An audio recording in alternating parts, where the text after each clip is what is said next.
Kathy Kerr, pianist, educator, owner of Melody Music Studios, and now author and founder of Melody Music Publishers. As I taught over the years, I noticed how students learn. I found that playing the piano is difficult for most beginners and requires drills and repetition. Since most method books don't offer that, students would often get frustrated and quit. I knew they needed an easy-to-follow, step-by-step approach with plenty of repetition to master each concept. Then a brilliant idea came to me. What if one book included everything a student needed, from note reading worksheets, rhythm drills, exercises, scales, and enough songs in each hand position for a student to sight read? So my journey began to write my signature series called Drill and Excel on the Piano. Here's what's not taught in the Drill and Excel on the Piano series. Reading notes by acronyms like Every Good Boy Does Fine, which doesn't show the logic of the staff or create the sight reading skill. Middle C hand position, where a student awkwardly plays both thumbs on middle C. Who plays like that? And makes a young student count backward in the alphabet with the left hand. Switching hand positions too soon and progressing too quickly. Showing only the value of each note without showing rhythm drills. And familiar songs a student can play by ear instead of reading. Here's how Drill and Excel on the Piano books are different. Each book in the series is well over 100 pages, lasting a year or more. There are 3 chapters in each book. Each chapter starts with what you need to know, outlining the information needed. Each chapter has 7 parts. Written worksheets for note reading in books 1 and 2. Notes are taught in order on the staff to show the logic of counting line space alphabetically. Interval worksheets in books 2 and 3 to quickly identify intervals at sight, which help in sight reading. And Triad and Chords in books 3 and 4. These worksheets allow a student to repetitively write out the assignments and create a deeper learning. Rhythm is the most neglected part in most method books. Practicing rhythm drills without notation allows a student to focus on the rhythm, counting beat numbers and how they each have a unique feel, and keeping a steady beat is emphasized. Using a metronome is recommended. When rhythm is taught early in a student's education, they will learn to read it correctly automatically when reading notes and rhythm together. So there are plenty of rhythm drills, so you feel like you can master the rhythm, which is a really important part of reading music. Exercises are an important part of a beginner's piano education. Since reading music can make playing slow, exercises give the student a chance to focus on technique and skill. The exercises are given in scale patterns that can be memorized, so the student can focus on playing without reading. Each chapter gives one scale in the key that goes along with the songs, except for chapters 1 in books 2, 3, and 4 that recap the scales from the previous books. Scales are shown by the note names and key signature, along with fingering, so the student is playing by knowing the sharps and flats in each key, rather than reading the notes on a staff. Fingering for multiple octaves are given. Special exercises are unique to the Drill and Excel on the Piano series. These are specific skills needed. For example, Book 1, Chapter 3 includes an exercise on how to play staccato. It also has what I call independence of hands, teaching a student to play loud in one hand and soft in the other hand, or staccato and legato in each hand. This muscle movement skill is essential when playing the melody louder than the other hand. The 20 original songs is the most important part of this series. Most method books brag about having familiar songs for the student to play. The problem is a student can play by ear instead of reading the notes. In the Drill and Excel on the Piano book series, all songs are original, ensuring the student is reading every note in rhythm, and each song is specifically written for that chapter's information and skills taught. So they're absolutely composed by Kathy Kerr. And they're very unique. No one has seen them or tried to play them before, so it's even more fun and challenging for me personally. And I'm biased, I love them all. I love them all. With 20 songs per chapter, the student will learn to sight read. And my favorite part is the Write Your Own Song, where the student uses the information learned in the chapter to create their own song. Not only does this help with creativity, but it also instills a deeper learning. It's the difference between only hearing the information and using the information learned. Book 1 is for the beginner student that has had no previous experience. It starts with hands separate in the C position for the first 2 chapters, then hands together in chapter 3.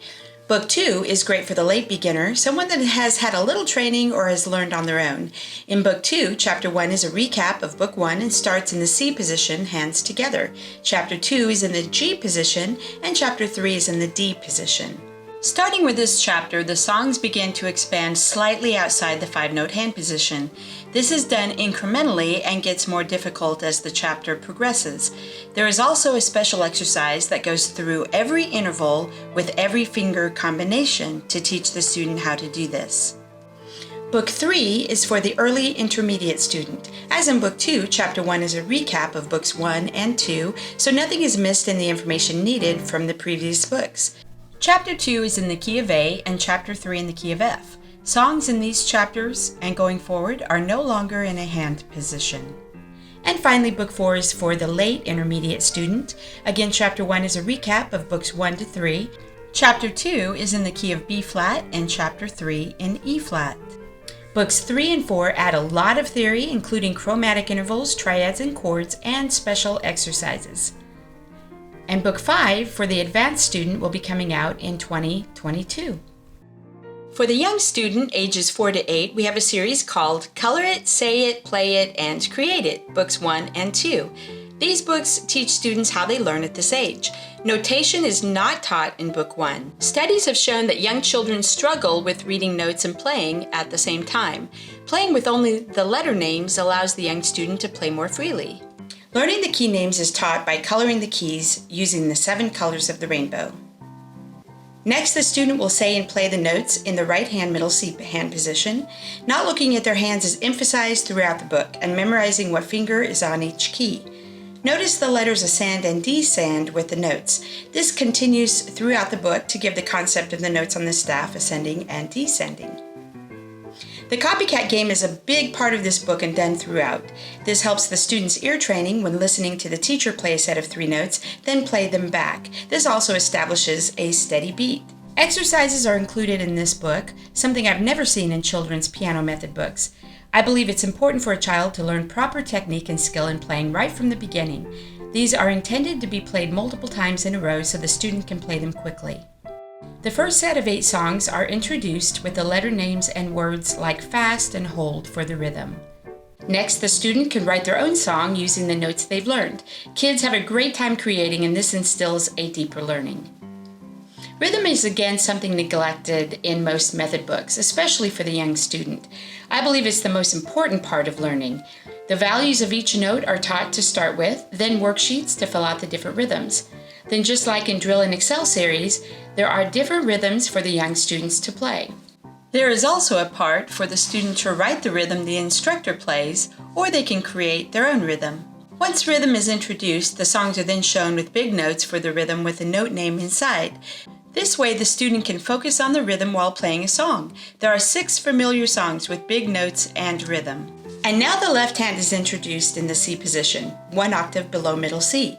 This page shows the hand position and fingers for each key. And just like the right hand, it starts with just the letter names and exercises for the left hand. Another copycat game is included for just the left hand. There are 5 songs for the left hand and big notes with the rhythm. Some of these songs are original and are written for how the left hand usually plays. Now the student will play hands together, starting with just letter names and exercises. The rest of the book has songs for both hands with big notes and rhythm. Each song gets a little more difficult. Color It, Say It, Play It, and Create It 2 begins like Book 1, showing keyboard geography but moves at a faster pace. It then introduces notation. This book is great for children ages 7 and 8 that may be a little too old for Book 1. If you have a student that wants to learn chords for accompaniment or to play in a band, the Chords and Improvisation on the Piano is the perfect book. Starting with key signatures, scales, how to play triads and chords, it then offers worksheets and playing assignments. Then the student is given rhythm patterns for improvisation. Book 2 will be coming out soon that will include 7th, 9th, and 13th chords, chord progressions that include chords outside the key signature, and more improvisational tools. The Drill and Excel in Sight Singing is a step-by-step approach to learning how to sight sing for a beginner student. Sight singing is the ability to sing the written notes without an instrument playing them. This is something that can be learned and doesn't require having perfect pitch. What is the purpose of sight singing? Imagine singing in a choir and being able to sing your part without the pianist playing the notes for you. Or if you're a lead singer in a band that was given a lead sheet to sing. Knowing how to sight sing gives the singer more independence. It's a great thing for ear training for any instrumentalist as well. This book has 2 parts and starts with a pre-chapter that outlines everything needed from vocal exercises, scale numbers learning 1 to 5, note reading worksheets, and rhythm drills. It then has drills for singing with scale numbers and 9 chapters with 10 original songs per chapter. Each chapter is in a different key, starting with C, then it goes up to 4 sharps and 4 flats. That's where the number 9 comes in. I am an instructor for melodymusicstudios.com. I just want to put the quick bug in your ear that this is an absolutely fantastic book that Kathy Kerr wrote. The Drill and Excel Sight Singing book. I use it for a lot of my vocal students. I really like it. They really like it. It's very simple and easy, and it also teaches notes if your students don't know how to read notes. There's writing in it for those that learn better by writing, and it's a fun book to work in. Part 2 now includes the 6 and 7 of the scale, more vocal exercises, interval worksheets, scale number drills, more rhythm drills adding the 8th note and rest, and another set of 10 original songs for 9 chapters to cover all the keys. And the best part is there are accompaniment audios for all the vocal exercises and songs for the student to sing along with at melodymusicpublishers.com. If your student needs a little more help in reading notes, we have the note reading workbook that are written worksheets only. Or if they need more help in rhythm, we have Rhythm Workbook 1 and Rhythm Workbook 2. I hope my books inspire you in your passion to teach others and creates an environment that is not only an easy-to-follow step-by-step approach, but shows that learning to play the piano can be fun.